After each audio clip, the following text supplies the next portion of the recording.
what I'm thinking. No, one is very simple. Yeah, it's So we all mumbling. need to start yelling. Well, it's not meant to be listened to. Do you want the big one? In Navajo mythology, or in their creation story, they talk about how humans go from one world to the next, and that each world is a different color. And I think the first thing that really makes the trip unforgettable is when you are driving into the Navajo Nation, you know, from Phoenix to Tuba City. Most of the way, it looks like what you would think of as desert. Browns and grays, some like light greens, you know, all over the landscape. But there's this point, and it is an actual line in the ground where you go from the browns and sort of the deserty colors to rich oranges and reds and purples, and the landscape just comes alive.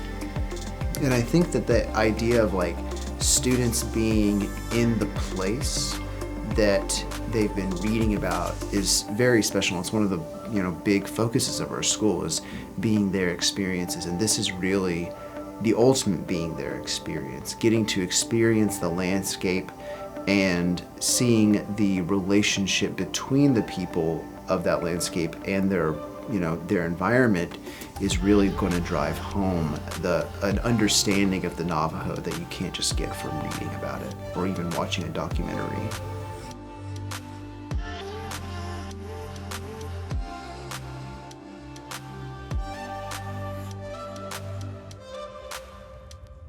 We want our students to come here, whether in pre-K or whether they're seniors, to come to a school that brings education to another level. It's not going to be the same type of education that you're going to get at a large public high school down the road. So the first half of the senior year, we teach economics, but after that class is done, we transitioned into a different class called World Studies. For the senior class, they begin by studying Navajo culture, the history of the Navajo people, and sort of the relationship between them and the U.S. government. Why should we sit around and read about this culture when instead we can go and experience it firsthand?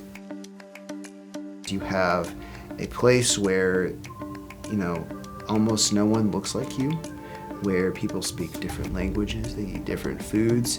There is a vast socioeconomic difference between the Navajo today and between people living in East Tennessee.